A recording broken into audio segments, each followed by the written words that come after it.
placer encontrarnos otra vez, nuevamente, acostado esta vez, pero acá estamos.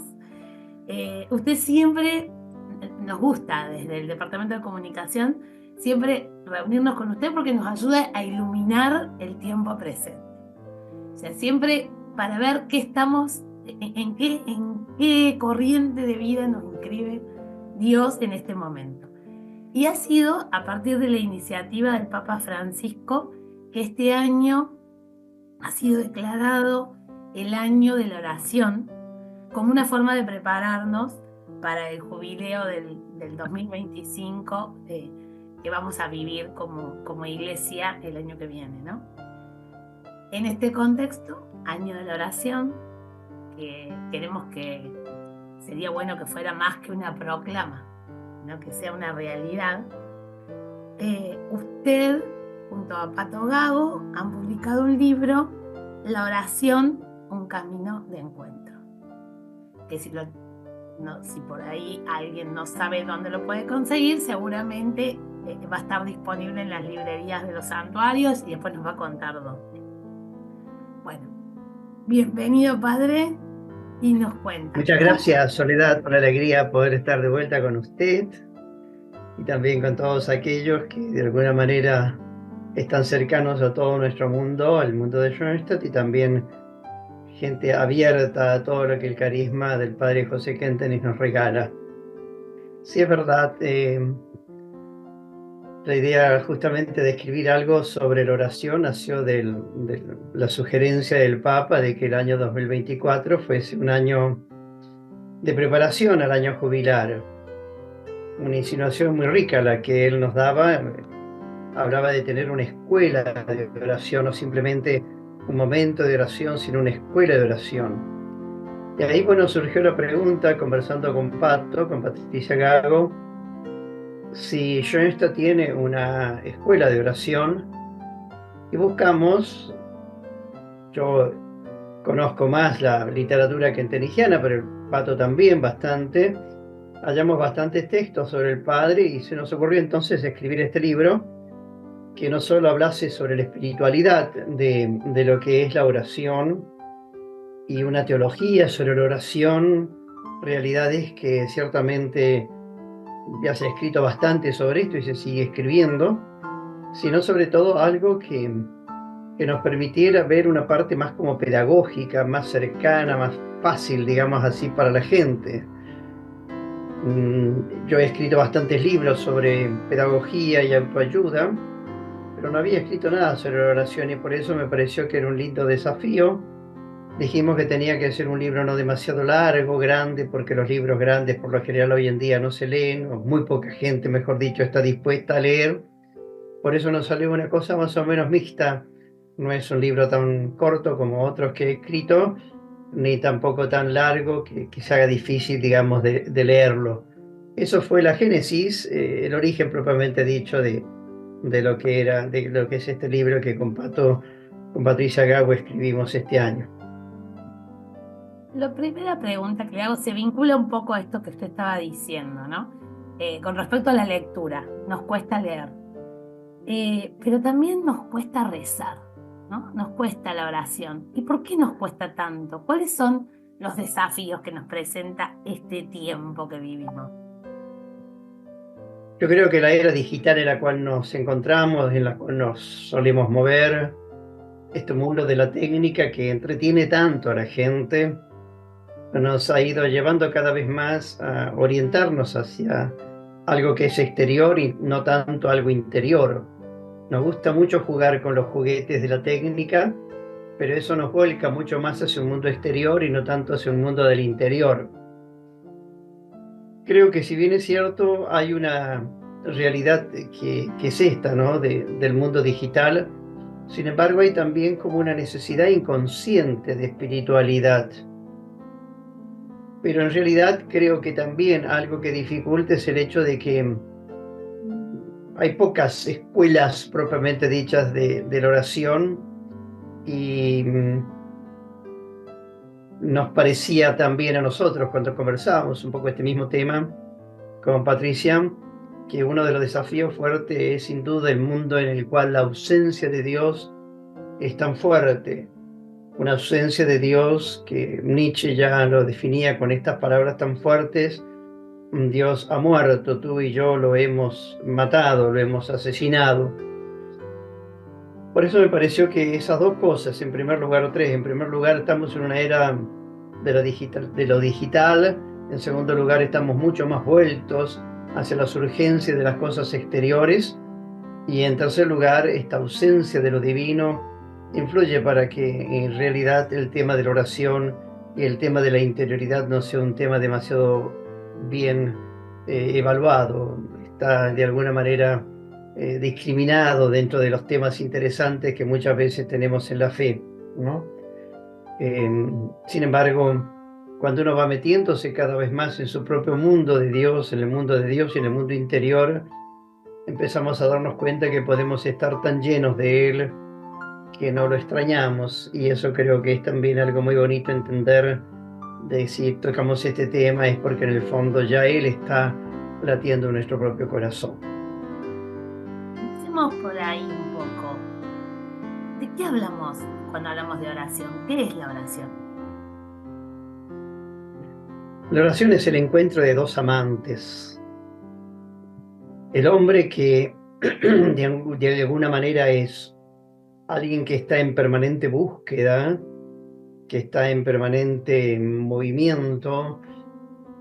Yo tengo un autor a quien he seguido mucho durante muchos años de mi vida y que lo aprendí especialmente a conocer en el tiempo de la filosofía, cuando estudiaba en Brasil, que se llama Gabriel Marcel, un existencialista francés-alemán, vivió en Estrasburgo y escribió muchos libros. El que más me gusta a mí es un libro que se llama L'Espoir, la esperanza, y tiene un libro que tiene un título latino que es Homo Viator, el hombre que está en camino. Y ese hombre que está en camino, como bien lo describe Gabriel Marcel, existencialmente hablando, anda buscando, y por eso está en camino, porque tiene necesidades y por eso se hace al andar. Y lo que está andando fundamentalmente buscando es alguien que le sacie necesidades que él lleva en su corazón. Es muy interesante darse cuenta, sin embargo, de una perspectiva cristiana, que no solo el hombre se pone en camino, sino que hay alguien que también lo hizo poner en camino y que se pone en camino en búsqueda del hombre. El hombre que busca a algo y a alguien, y ese alguien con mayúscula que lo busca también a él. Son dos realidades que se van buscando hasta que llega un momento en que los dos se encuentran. Y en ese momento donde los dos se encuentran, esa es propiamente la oración. Por eso la oración es como el camino del encuentro entre dos personas que se buscan, y como esa búsqueda no es una búsqueda económica, no es una búsqueda de intereses puramente purios, sino de intereses muy hondos, podemos decir que esa búsqueda es satisfecha en un encuentro de amor de dos amantes, el hombre que lo busca a Dios, Dios que lo busca al hombre. Podríamos decir también que la oración es una alianza realizada en un momento determinado, o en un tiempo determinado, o en toda la vida, depende cómo uno conciba propiamente la oración. Por eso podríamos decir también que la oración es un diálogo en un abrazo profundo de alianza. Hay una frase muy bonita de San Agustín que está en el libro, que dice: en la oración, sepámoslo o no, es el encuentro de sed de Dios y de sed humana. El Dios tiene sed de que el hombre tenga sed de él. Linda frase, ¿verdad? Pero una realidad muy profunda. Dios tiene sed de que el hombre tenga sed de él. Bueno, y eso es la oración, ¿no? Es un camino que se recorre, donde hay cercanías y donde hay lejanías también. No siempre es un camino lineal. Hay una frase, permítanme buscar el libro.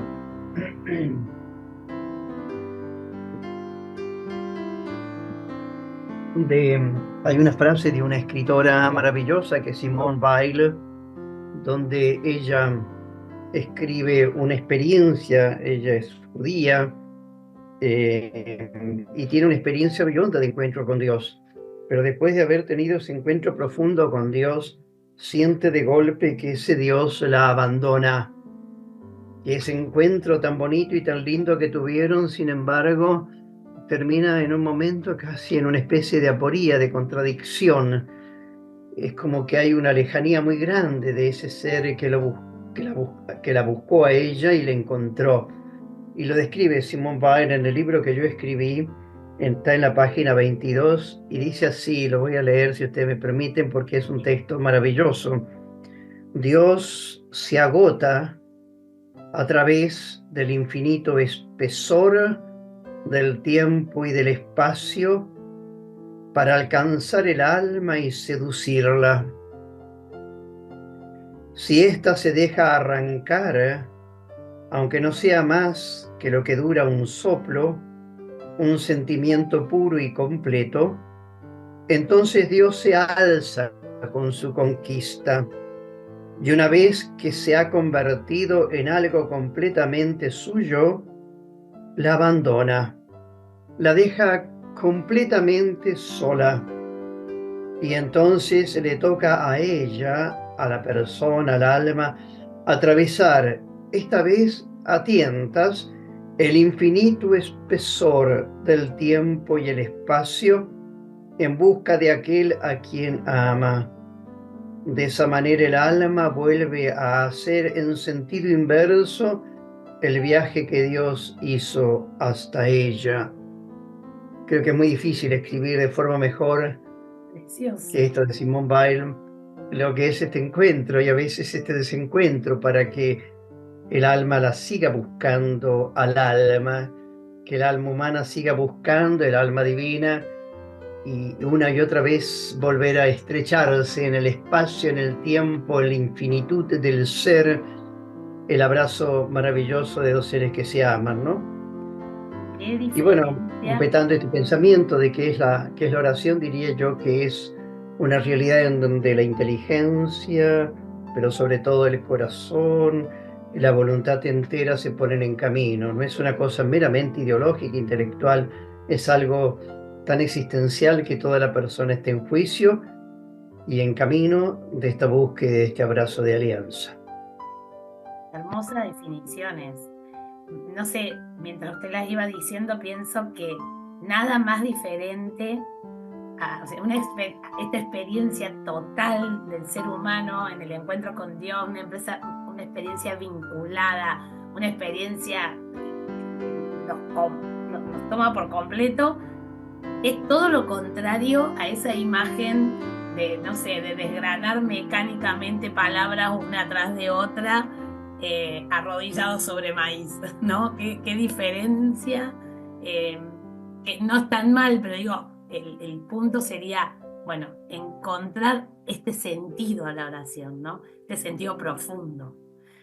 Y, y yo creo que usted habló de que es un ida y vuelta, de que es uno buscando y Dios buscándonos. ¿Cómo se manifiesta Dios? ¿Y qué implicancia tiene eso para la oración? Muy buena pregunta, o sea, cómo Dios lo busca a la persona, cómo la busca a la persona y cómo la encuentra.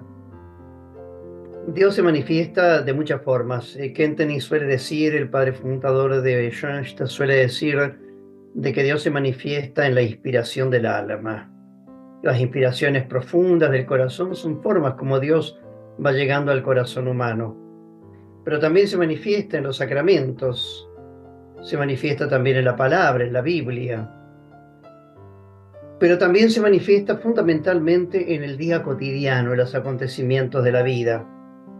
A esto Kentenich le coloca un término técnico, dice el Dios del corazón, las inspiraciones, el Dios de los altares, los sacramentos, la Biblia, y el Dios de la vida, que es el acontecer cotidiano.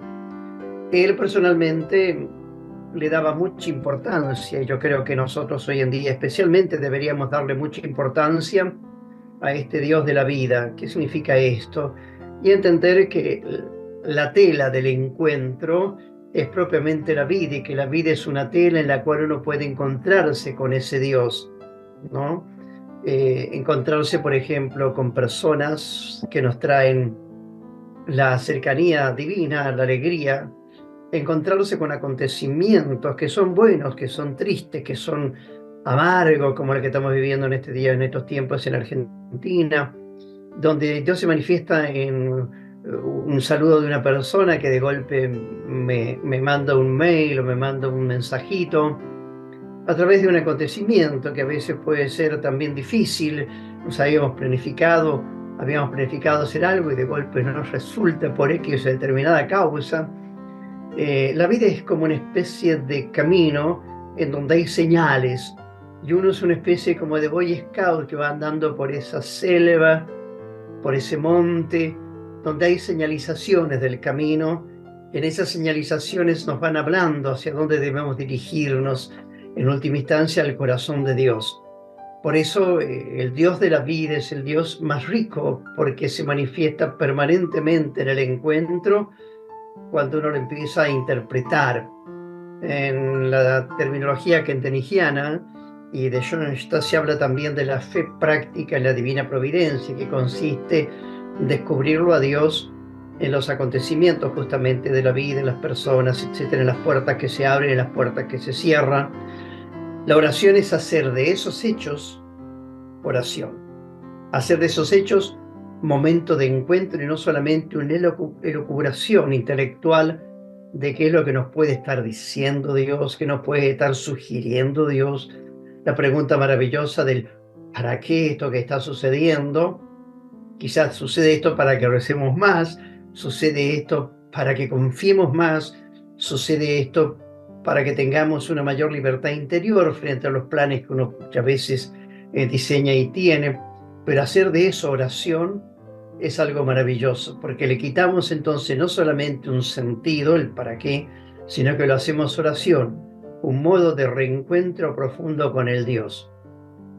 Y cuando uno analiza la vida, va descubriendo que esos hechos de la vida tienen elementos muy agradables, positivos, y de ahí surge la oración de gratitud, que es agradecerle a Dios por estas cosas bonitas que la vida nos presenta. La gratitud es el recuerdo del alma frente a algo inesperado que se nos da y que de alguna manera insospechadamente entendemos que atrás hay alguien que es el destinatario, ¿no es cierto?, el remitente fundamental de eso que llegó. Cuando a veces, sin embargo, la vida tiene elementos que son duros, difíciles, experiencias de cruz, experiencias de desvalimiento, de destronamiento, ahí viene la oración de ofrenda, el ofrecimiento. Ofrece uno a Dios, al mundo trinitario, lo que le ha sucedido y le saca entonces ese aguijón de maldad que muchas veces las cosas tienen. Pero puede ser también que uno descubra que hay ciertas necesidades muy fuertes y surge entonces del alma el deseo de la petición, del pedir. Es la oración de súplica. Tenemos la gratitud, tenemos el ofrecimiento, tenemos la súplica. Es la oración más común que los seres humanos tenemos. Somos pedigüeños por naturaleza y por dioseros por esencia. Estamos tan necesitados que continuamente nos dirigimos a aquel que nos puede regalar eso que necesitamos. Y también muchas veces nos damos cuenta de que metimos la pata, de que no actuamos bien, de que nos comportamos no del todo como deberíamos habernos comportado. Y cuando uno toma conciencia en el tejer de la vida que eso sucede, nace del alma una oración que es la oración de arrepentimiento, la petición al Señor que nos perdone, la súplica por su misericordia. Ahora puede ser que de golpe uno no está viendo lo que le ha sucedido a uno, sino que de golpe en esta realidad de la vida lo descubre a Dios como Dios y empieza a rezarle a Dios como Dios. Esa es la oración de alabanza. La oración de alabanza es alabarlo a Dios no por mí, no por nosotros, sino por Él mismo. Entonces, ¿cómo rezar a Dios? ¿Cómo encontrarlo? ¿Cómo Él nos viene a buscar a través de la vida? ¿Cómo reaccionamos nosotros descubriéndolo? Y a partir de ese descubrimiento surge la oración de gratitud frente a las cosas hermosas de la vida, que son la mayoría en realidad. La oración de ofrenda frente a las cruces y dificultades del camino. La oración de petición cuando uno descubre necesidades tan fuertes de seres queridos, enfermedades, en situaciones de valimiento, etcétera, y también de arrepentimiento, darse cuenta que en realidad el ser humano no es malo, pero es débil, y el reconocimiento de esa fragilidad humana ante errores que hemos cometido, eso se llama la oración de perdón, pedirle a Dios perdón y alabarlo, que es algo tan hermoso y tan bello cuando descubre que nada absolutamente de cuanto existe en un universo maravilloso que es el mundo ha sido dado si no es por el gran poder, misericordia y fuerza de lo alto. Qué lindo, pero siempre empezar por agradecer. Qué bueno eso, ¿no? Esas son Los 10 leprosos, ¿no? ¿Se acuerda usted el pasaje de Sí, Lucas? sí, sí, De los sí. 10 leprosos que quedan curados y Dios los invita a que vayan al templo para rendir, digamos, culto a Dios por lo que lo ha liberado. Y mientras van en el camino quedan curados, pero de ellos solamente uno regresa para agradecerle a Dios por lo que ha hecho, a Jesús. Y este era un samaritano, dice el texto de Lucas. Eso es, ¿no? No ser como los otros 9 que fueron curados, sino que volver inmediatamente. Eso es la oración de gratitud, dándose cuenta de que Dios ha hecho maravillas en uno. Y además que de esa gratitud, de esa conciencia de saberse amado y de saberse bendecido, viene la felicidad, ¿no? O sea, que cuánto de la felicidad está ahí en tomar conciencia de eso. Bueno, me gustan estas motivaciones, agradecer, ofrecer, pedir perdón, alabar. Y ahora yo le pregunto, tenemos las motivaciones. ¿Hay métodos para rezar? Usted nos puede contar, seguramente sí, y usted nos puede contar un poquito de cada uno. Sobre ciertos métodos de oración propiamente Sí, o actitudes que hay que cultivar. lo que a usted le parezca, porque si cultivar las actitudes puede ser el método, ¿no? Para llegar a la oración. Sí, bueno, sí, son dos cosas importantes. En el libro tratamos de describir eso. Por un lado, las actitudes, ¿no? Con la cual uno puede enfrentarse frente a la oración.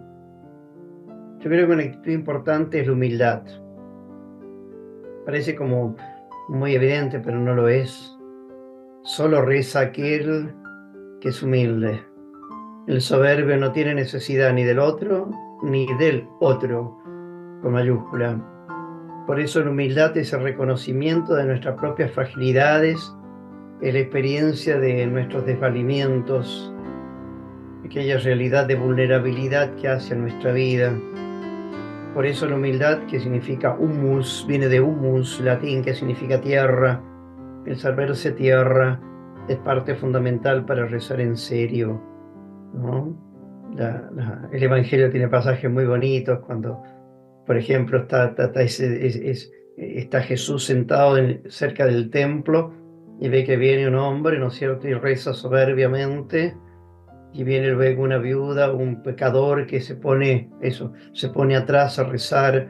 El primero le agradece a Dios porque puede cumplir todo lo que pide, porque es una persona buena, porque hace realmente todo lo que Dios le está pidiendo. En cambio el otro se golpea el pecho diciendo soy un pobre pecador.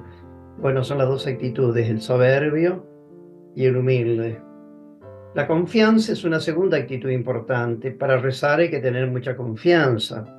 Confiar en serio es sentir de antemano que Dios te va a regalar aquello que tú necesitas y es para tu bien.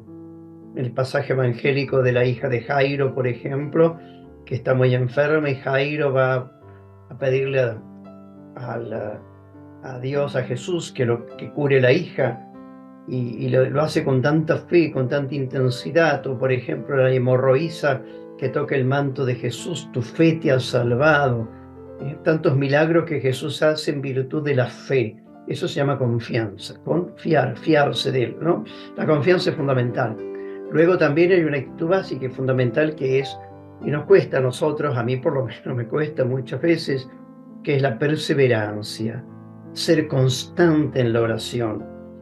Y muchas veces nos sucede que cuando Dios no nos da bolilla, por así decir, la primera vez nos enojamos, o largamos la toalla, o no seguimos rezando.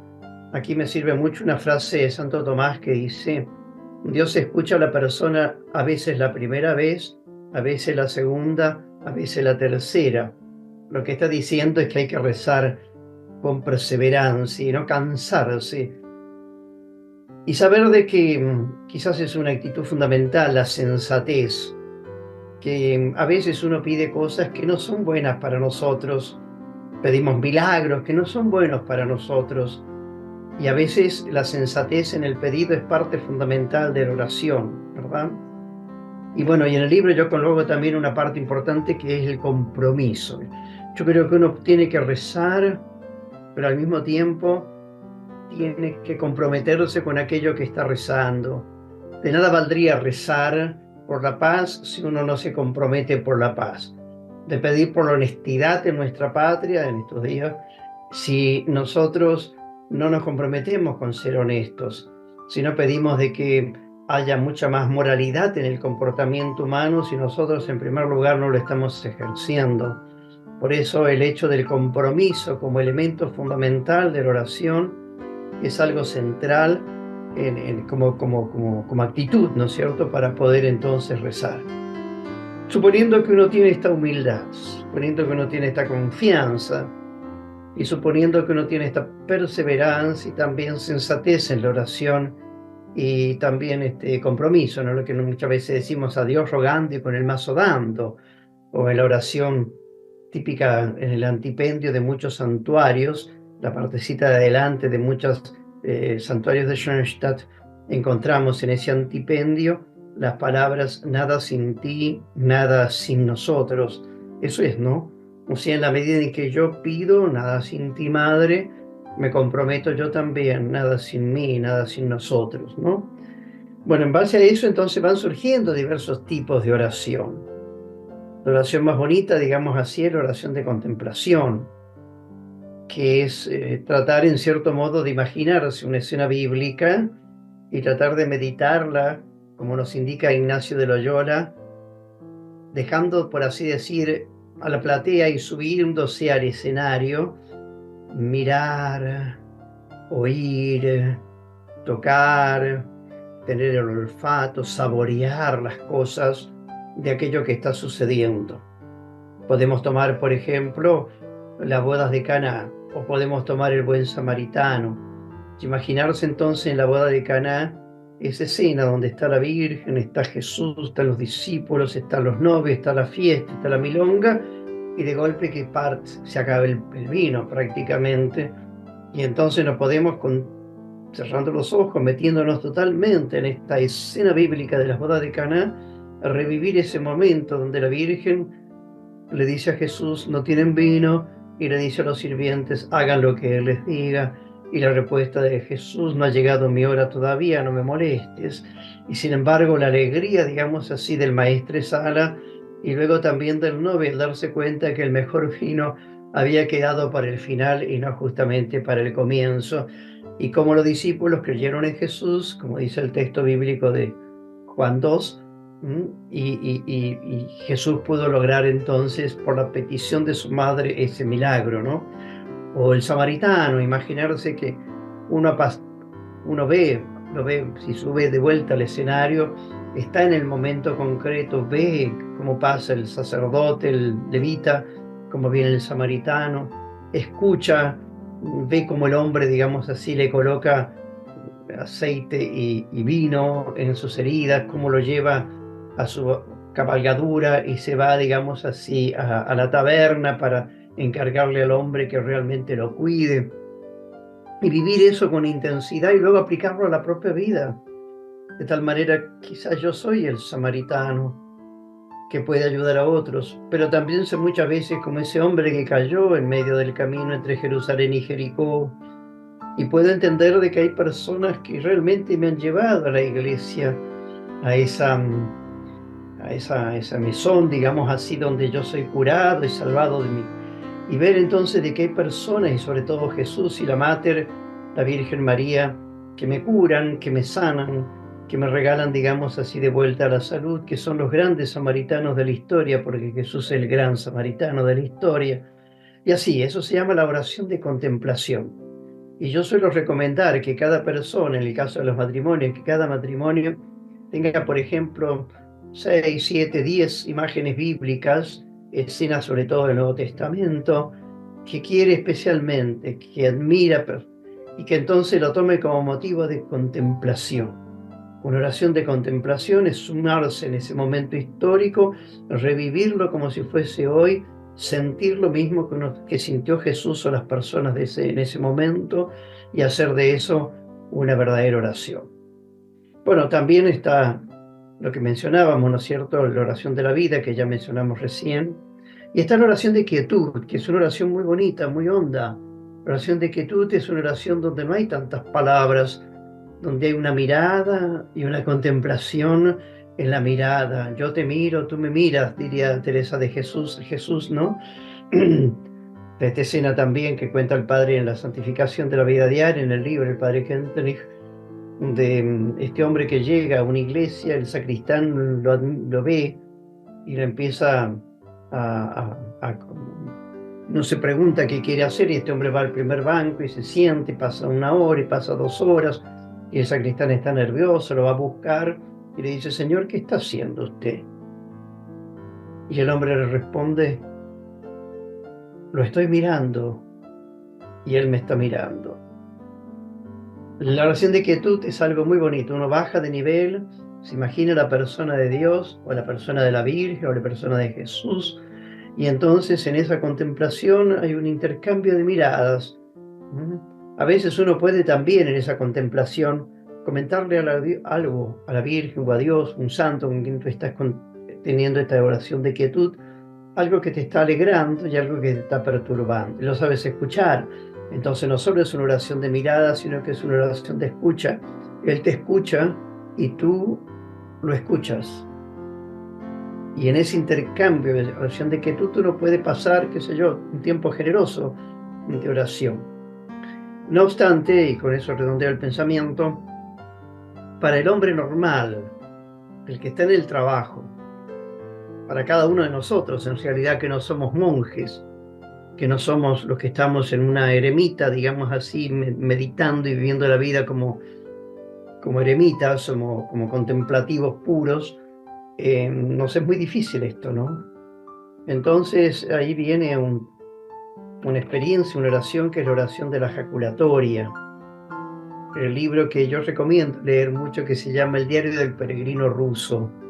Diario del Peregrino Ruso, en donde el hombre escucha estas palabras de Cristo: hay que rezar siempre, sin intermisión, sin quiebre, siempre.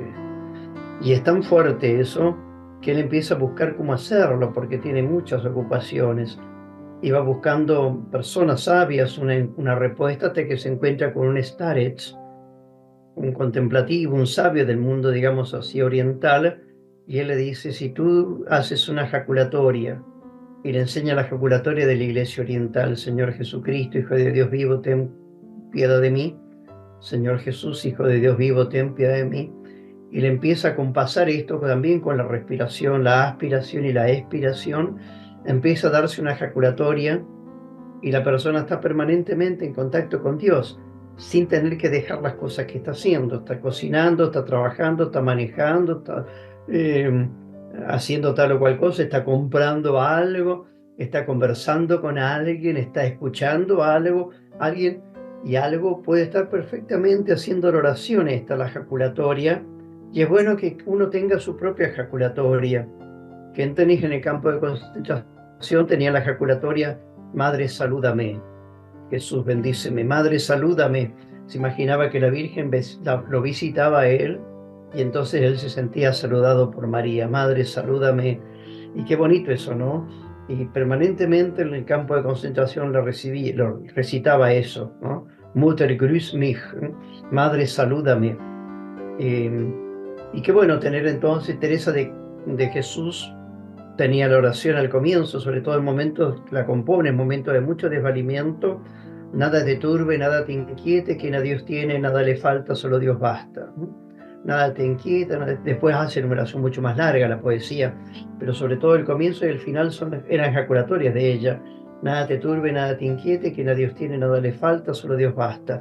Y era una permanente experiencia, digamos así, de encuentro con Dios en medio de tantas tareas que esta mujer tenía, ¿no? Por eso yo aconsejo tener una ejaculatoria, aprenderla, rezarla muchas veces hasta que se haga una segunda estructura. La diferencia entre la ejaculatoria y una oración común es que la ejaculatoria llega al corazón, la oración común más a la mente. Cuando la oración te llega al corazón y tú la vives como una especie de saludo al alma, entonces la oración se torna ejaculatoria, maravillosa, que te acompaña durante toda tu vida. Por supuesto que hay otras formas de oración, la oración vocal, por ejemplo, qué sé yo, la de María, el rosario. Yo aconsejo mucho meditar estas partes, ¿no? Dios te salve María, y quedarse contemplando largo tiempo eso, ¿no? Decirle uno a la Mater, que no sea solamente el ángel Gabriel el que se lo dice, sino yo se lo estoy diciendo, se lo digo 1, 2, 3, 4, 10 veces, ¿no? El Señor está contigo, bendita tú eres entre todas las mujeres, y quedarse con cada partecita y meditarla largamente. A veces es una oración así tan valiosa, no diré si más valiosa o menos valiosa, las cosas de Dios no son más o menos valiosas, son valiosas, que quizás rezar todo un rosario, por mejor que sea lógicamente el rezo del rosario, ¿no? Ahora y en la hora de mi muerte, amén, qué sé yo, rezar eso con mucha intensidad para personas que no tenemos 50 o 60 años, sino un poquito más. Cada vez que yo rezo esta oración le pido a la Madre realmente que esté conmigo. No sé cuándo será, ¿verdad? No, tampoco tengo urgencia. Ahora y es la hora de mi muerte que ella esté. Bueno, hasta ahí más o menos, ¿no es cierto? Lo que son las formas de oración. Ya antes hablábamos también de las actitudes que son importantes cultivar para tener una buena oración. Usted la nombra a María, nosotros rezamos con Jesús. ¿Cómo fueron Jesús y María en esto de cultivar la oración? ¿Qué ejemplo nos dejaron? Bueno, Jesús fue un hombre orante. Podríamos decir que el gran orante del Nuevo Testamento es el mismo Jesucristo. La oración más típica de Jesús tiene que haber estado muy dirigida a su Padre, el Abba, Padre, Abba, ¿no? Abba significa Padre, Padrecito, y podemos imaginarnos que Jesús muchas veces le rezaba a Dios siempre con ese Abba. Lucas cuenta que en el momento, por ejemplo, del bautismo, cuando Jesús es bautizado por Juan en el Jordán, cuando él desciende, dice, mientras él rezaba, apareció el Espíritu Santo en forma de paloma. No nos dice Lucas que rezaba Jesús, pero podemos imaginarnos que le hablaba a su Padre con esas palabras, Abba. Creo que Jesús, también en el Tabor, en ese momento del Tabor donde el Padre le dice, tú eres mi Hijo muy amado en quien yo tengo puestas mis complacencias, tiene que haber sido un momento de mucha oración. Si alguien quiere saber bien, más a fondo, una oración así típica de Jesús, tiene que ir a Juan en el capítulo 17. Se llama tradicionalmente la oración sacerdotal de Jesús. Jesús reza ahí en el Juan 17 una oración típica al Padre, donde le pide por los suyos, le pide que no los saque del mundo, pero que los proteja del mal, que le regale el don de poder estar siempre junto a Él, etc. Y Jesús rezaba, lógicamente, mucho en la Biblia nos muestra muchos pasajes donde Jesús va a rezar, sobre todo antes de cada oración, antes de decisión importante, antes de una decisión importante, por ejemplo, cuando va a elegir a sus apóstoles, dice el texto que él rezó toda la noche, Marcos 1:32 creo que es algo así, bueno, no importa, y rezaba así claramente esta oración tan típica de él, ¿no?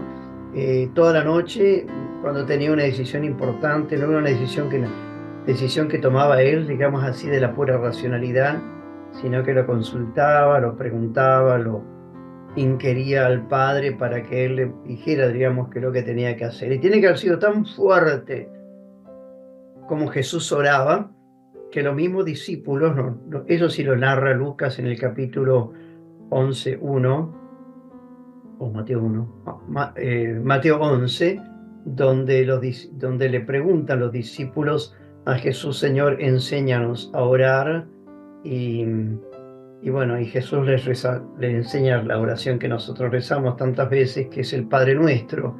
Cada una de las frases del Padre Nuestro tiene que ver con realidades de Dios y necesidades humanas. Por eso él era una persona hondamente orante. Lucas nos narra mucho de la oración de Cristo, y Juan también. Juan podríamos decir que es el que no narra tanto, sino interpreta lo que los otros discípulos, los otros evangelistas, los sinópticos, que se llaman así, lo describen. Juan hace más como una reflexión de la experiencia de Cristo, y por eso también es tan rico el texto de Juan, pero no es la historia, digamos así, como lo narran los otros, los sinópticos, pero nos da una interpretación enorme. Empecemos por el prólogo, ¿no? Al principio estaba la palabra era Dios, toda una interpretación. Y especialmente el capítulo, vuelvo a insistir, que yo recomiendo si uno quiere ver cómo rezaba Jesús y meditarlo, el capítulo 17 de San Juan, ¿no? Bueno, y la Mater, la Virgen, era una mujer también orante. La Anunciación se da en un clima de oración. Así lo narran, así lo describen los padres de la Iglesia. En la Visitación la Mater alaba a Dios, el canto de alabanza, ¿no? Que tiene la Virgen en la Visitación, que se llama el Magnificat. Mi alma canta la grandeza del Señor, y mi espíritu se alegra en Dios mi Salvador. Y luego, ¿no es cierto?, hay otros momentos. También hay una petición directa de oración a Jesús, que es en Caná de Galilea, cuando la Virgen le pide a Jesús, como mencionábamos recién: no tienen vino, lo que está haciendo es una petición. Y el Evangelio nos narra, los Hechos de los Apóstoles nos narran que en el cenáculo la Virgen estaba en profunda oración junto con sus discípulos, ¿no? Hechos 1:14, estaban en la oración unidos con María, la Madre de Jesús, implorando la presencia del Espíritu. Podemos imaginarnos entonces que la Virgen tiene que haber sido una persona muy orante, muy religiosa, lógicamente, pero también de permanente oración, de un vínculo estrechísimo. Por supuesto, el momento más íntimo e intenso de oración tiene que haber sido cuando llevó a Jesús en su seno, donde en esa unión tan profunda, digamos así, de lo humano y de lo divino en su propio ser, se generó en su vida solamente una realidad, que es la oración. Su vida en Jesús, en los 9 meses en que ella lleva al niño en su seno, todo eso es una permanente y constante oración.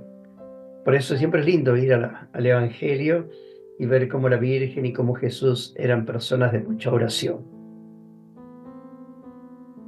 Y te pregunto, ¿cómo podemos o cómo puede llegar a intervenir el Espíritu Santo en la oración? ¿Cómo lo podemos, qué rol tiene el Espíritu Santo en la oración? Buenísima la pregunta y esencial, ¿no? Porque después de que Jesús asciende al cielo, o sea, el Señor ha muerto, ha resucitado, comparte con sus discípulos 50 días, o 40 días, perdón, 40 días con Él, y según, ¿no es cierto?, la tradición, como lo sabemos, a los 40 días Jesús asciende al cielo. 10 días más tarde envía su Espíritu. Después de que Jesús asciende al cielo y Él nos envía su Espíritu, solo podemos rezar en la fuerza del Espíritu Santo. Es decir, Pablo lo dice también, sin el Espíritu Santo sin el Espíritu no podemos decir Jesucristo es Dios. Y en la carta a los Romanos dice: Él clama en nosotros, el Espíritu Santo, clama en nosotros a Dios llamándolo querido papá, Abba. El Espíritu Santo es el que sabe que tenemos que pedir, dice Pablo también. Nosotros no sabemos rezar, pero el Espíritu en nosotros lo hace. Y dice un texto muy fuerte, dice de que el Espíritu gime en nosotros con gemidos inefables, expresión muy fuerte, con muchas connotaciones, a veces también muy sexuales, ¿no? Pero acá es totalmente espiritual, noble y digno y santo, ¿no? El Espíritu gime en nosotros con gemidos inefables, llamándolo a Dios realmente así, ¿no? Es decir, que el Espíritu Santo es el que nos permite a nosotros rezarle a Dios. E incluso Pablo en Romanos 8 dice que no solo el hombre, sino que toda la creación está en ese clima, toda la creación está esperando la liberación de aquel que lo ha esclavizado, que es el pecado, que es el hombre. Entonces, la oración del Espíritu Santo es fundamental. Fíjense que el sacerdote, en el momento cuando comienza la oración eucarística, el canon que se llama, después de que se reza el canon, el sacerdote dice, implora la venida del Espíritu Santo. Eso se llama epíclesis, que significa descenso. La epíclesis, descienda el Espíritu Santo para que se conviertan estos dones de pan y vino en el cuerpo y en la sangre de Jesús. Momento importantísimo al comienzo de la plegaria eucarística, la oración eucarística. El sacerdote impone las manos sobre el pan y le pide a Dios que venga el Espíritu Santo y que sea Él quien en la fuerza de ese Espíritu, ese pan deje de ser pan, ese vino deje de ser vino y sea el cuerpo y la sangre de Jesús, por las palabras que el sacerdote dice. O sea que nosotros no podríamos tener Eucaristía si no tuviésemos la presencia del Espíritu que imploramos en ese momento de la misa, y que es un momento esencial, aunque pasa por así decir muchas veces desapercibido, porque es el momento donde la gente se arrodilla. Tú ves que el cura pone las manos, ¿no es cierto?, sobre los dones, y toda la gente se arrodilla, se arma lío un poco, y el monaguillo toca la campanilla, y pasa desapercibido ese momento que es esencial, porque se pide de que sea el Espíritu Santo quien haga eso, que la fuerza del Espíritu haga posible eso, ¿no? O sea, nada absolutamente puede darse en la vida cristiana sin la fuerza del Espíritu, ¿no? Y qué bonito saber de que el Espíritu Santo justamente desciende, Hechos 1:14, y a partir de ese momento se produce la oración por antonomasia que encontramos en los Hechos de los Apóstoles. Hay otros pasajes en donde se nos habla de la oración en los Hechos de los Apóstoles, pero especialmente ahí, donde todos alaban a Dios en sus lenguas, según sus propias lenguas, a tal punto que la gente dice, ¿cómo es esto? ¿No son acaso estos galileos? O sea, ¿no hablan en lenguaje galileo? ¿Y cómo puede ser que nosotros, que somos judíos, prosélitos, venidos de Persia, de Creta, de otros lugares, sin embargo los sentimos a todos rezar en la misma lengua? O sea, es el Espíritu Santo la oración propiamente dicha. Por eso es tan importante el poder rezar la oración al Espíritu Santo todos los días, aprenderla de memoria, aquella que tenemos en el Hacia el Padre, compuesta por el cardenal Messier, y que el Padre Kentenich también lo retoca, que es: Espíritu Santo, eres el alma de mi alma, te adoro humildemente, ilumíname, fortifícame, guíame, consuélame. Una oración estupenda, que no tiene desperdicio, pero en una sola frase, en un solo renglón. Rezarla diariamente y aprenderla de memoria.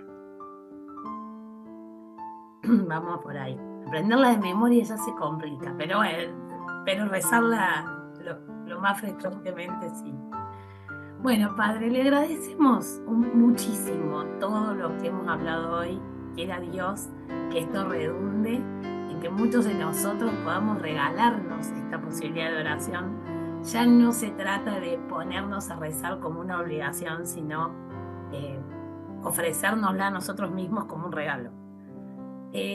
Yo le invito a ver si usted quiere darnos una palabra, motivación, consejito final en esto de vivir el año de la oración para cerrar? Bien, cómo no. De paréntesis, alguien me preguntó dónde poder adquirir el libro. Eso. Y que usted lo decía recién al comienzo de nuestra entrevista, se lo pueden conseguir en nuestras librerías, por lo menos aquí en Confidencia, se lo puede conseguir en San Isidro, se le puede pedir a la secretaria. Y si no, escribir a el siguiente mail, es fácil recordarle, mta, mtalibros@gmail.com. O sea, se lo puede mandar como un mensajito de un mensaje, mtalibros@gmail.com. Nosotros después vamos a agregarlo en el pie del video, así que ahí va a quedar este mail. Bien, quisiera terminar con un cuento que está en este libro en la página 12 y que es muy bonito, y que es muy fuerte. No, la página 15. Y con eso quisiera terminar. Es muy un poquito emotivo, pero me parece importante como cierre de la oración de una persona. La hija de un buen hombre pidió al sacerdote que fuera a su casa para atender a su padre que estaba muy enfermo.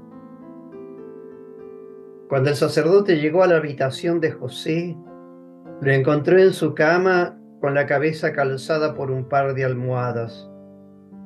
Había una silla al lado de su cama y pensó que el hombre sabía que vendría a visitarlo.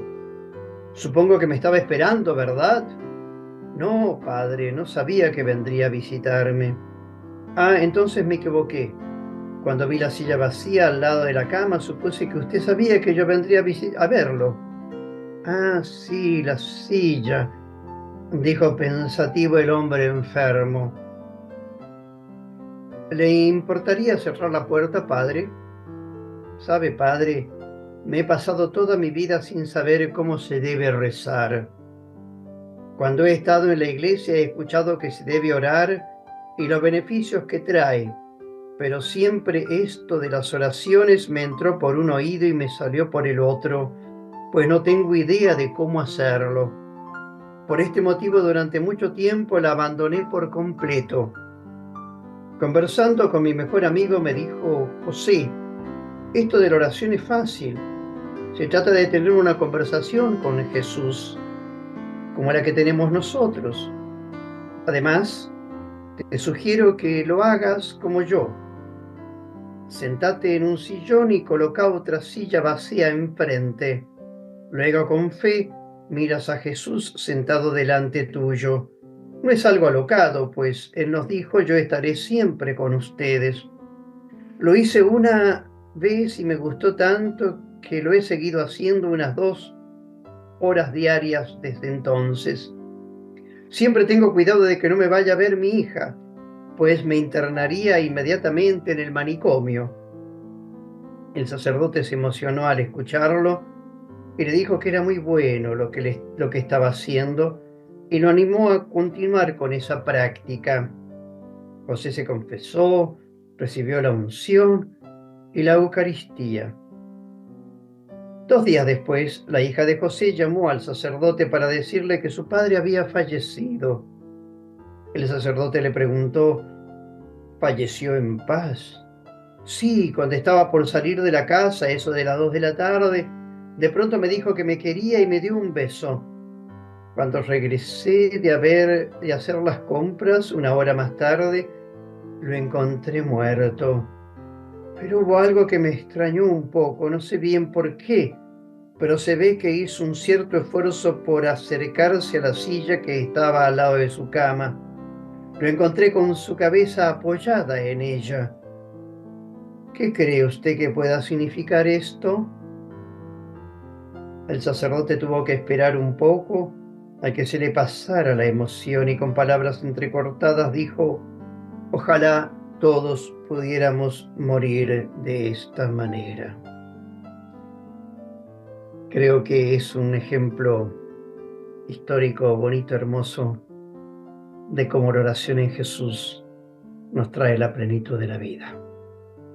Bellísima Bueno, muchísimas historia. gracias por Muchas esta gracias a usted, entrevista. padre. Gracias por poder compartirla con usted, Soledad, y con todas las personas que de alguna manera están tan cerca de este don hermoso que es saber rezar en Jesús, con Jesús y con María.